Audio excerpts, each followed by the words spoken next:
Magandang araw mga kaibigan. Gusto kong i-share sa inyo itong news article ng Daily Tribune. Tungkol po ito sa detalye, ano pa talagang nangyari. Yung pagka-aresto, bigla ang pag-aresto at pag-kidnap kay Pangulong Duterte at dinala sa Netherlands. Karapatan nating taong bayan na malaman yun dahil tayo yung mamamayan. In a democracy, power resides on the people. Tayo ang boss. So, anong nangyari? Iyon yung gustong malaman sa Senate inquiry na ginawa ni Senator Amy. Kailang ang Malacanang pala, pinigilan. Ayaw nilang mabulgar ang sikreto. Grabe. Ito, sa article ng Daily Tribune, title, Palace wanted Duterte arrest details kept secret.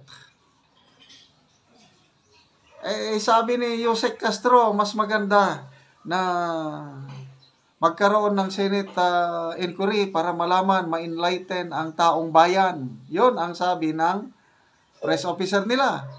Yung pala, sumulat ang Malacanang, sumulat sa Executive Secretary Bersamin, kay Senate President Escudero, kay Senator Amy na wag i-detalye, sikreto lang yan, executive privilege, they invoke executive privilege. Grabe. Basahin ko Malacanang invoke executive privilege to prevent the disclosure of information related to the arrest of former President Rodrigo Duterte during the Senate Committee on Foreign Relations hearing on March 20. In a letter obtained by Daily Tribune, Executive Secretary Lucas Bersamin told Senate President Francis Escudero and Committee Chair Senator Amy Marcos that certain details of the former president's arrest were executive privilege. Hindi daw natin pwedeng malaman. Bakit? Kung sinunod lahat ang batas, kung wala kayong itinatago, bakit ayaw niyong malaman ng taong bayan? Di ba karapatan ng taong bayan na malaman kung anong nangyari sa dating presidente? Bakit executive privilege?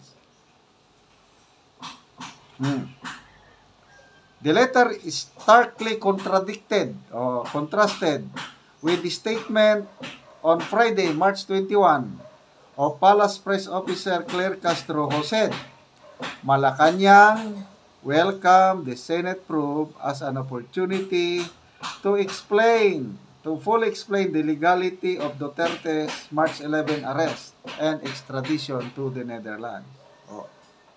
Ito yung exact statement ng Palace Press Officer. Lumalabas ngayon, hindi niya alam ang sinasabi.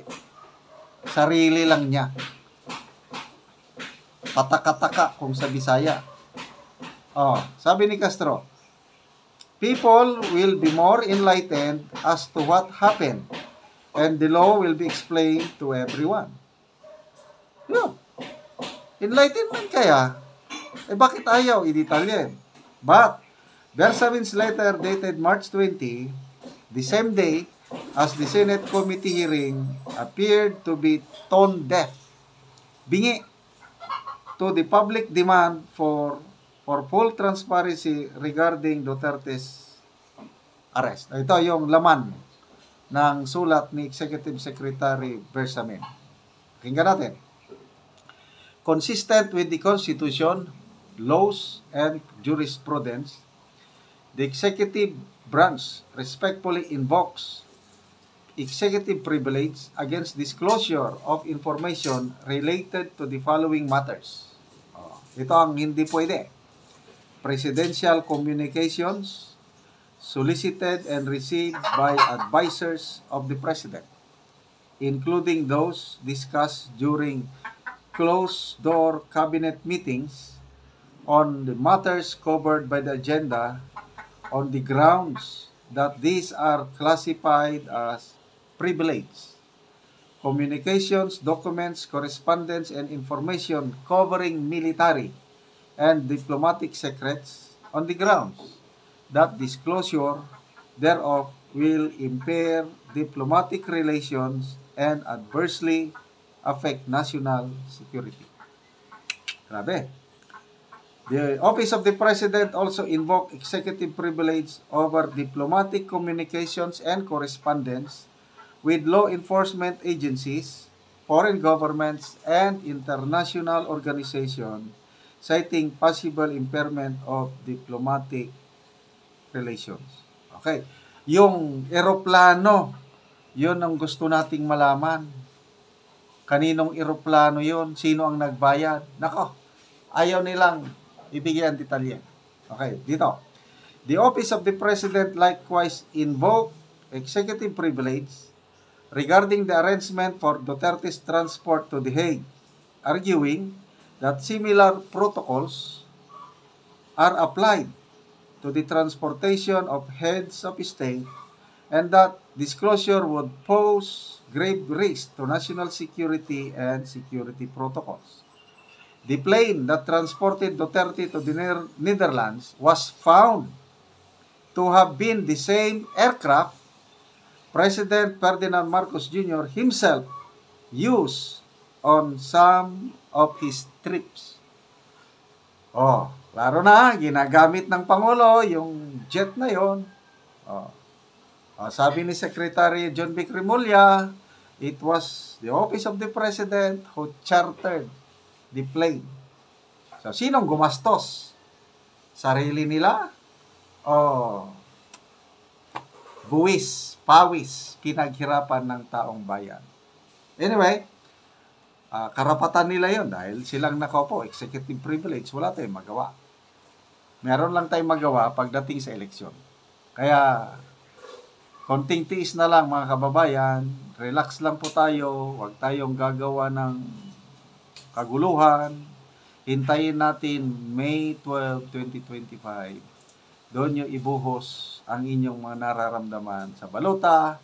Botohan natin straight PDP laban candidates, mga kandidato na in-endorse ni Pangulong Rodrigo Roa Duterte.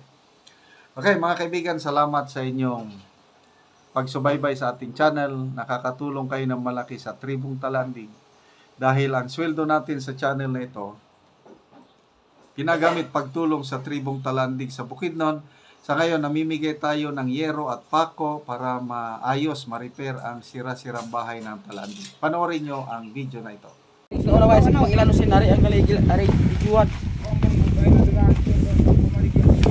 O yun na po ang yero na ibinigay sa kanila.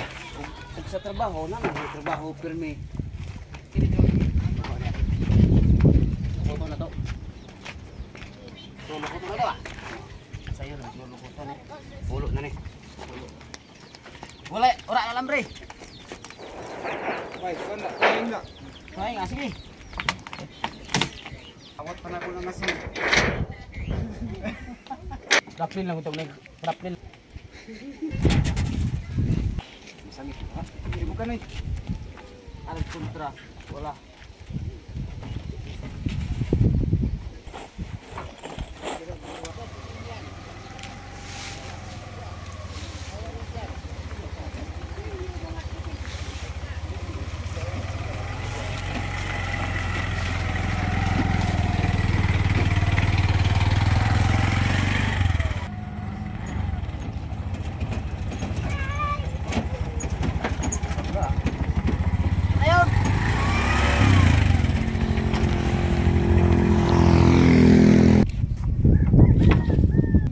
Taman di Tamalay dan.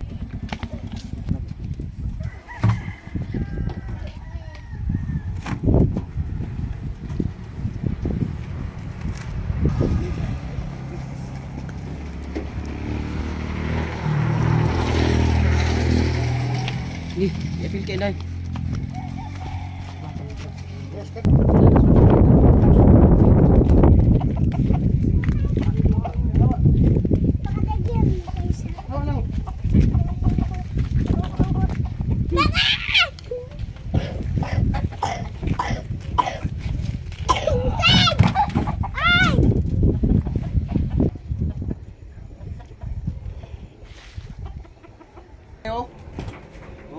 Guba na.